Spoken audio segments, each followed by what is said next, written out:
Да, бе, на теория е точно така. Ако имаш свободно време, си истински богат. Само че дай да помислим откъде идва това свободно време. Нали? Откъде ще дойде това свободно време? Означава, че ти си постелил. Тоест ти си напечелил пари, надвил си на масрафа, както се казва. Не знам, по-младите не знам дали знаят какво означава думата да си надвиеш на масрафа. Но един вид напечелил си пари. Ама откъде идват? Откъде си ги напечелил? От небето ли са паднали тези пари? Какво се е случило?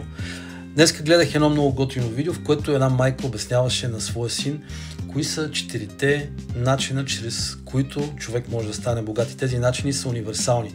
Няма значение къде се намираш, няма значение дали си мъж, няма значение дали си жена. 4 начина, съществуващи от време оно. Първия начин – да получиш наследство. Получаваш наследство, богати родители, богати леля, вуйчо, стринка и така нататък. Ако ти си човека с наследството, вече си богат.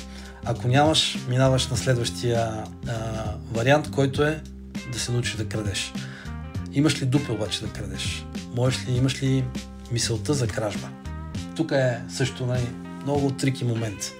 Третия начин – бачкаш здраво за мечтите си. Учиш, прилагаш наученото, действаш, може и да се провалиш, ставаш, учиш, прилагаш наученото, действаш и така докато постигнеш това, за което желаеш. И четвъртия начин е, има един, сега не искам да бъда циничен, ще го перифразирам по някакъв начин, има един много готин български такъв народен инструмент, кавал се казва, да правиш много хубава музика на него.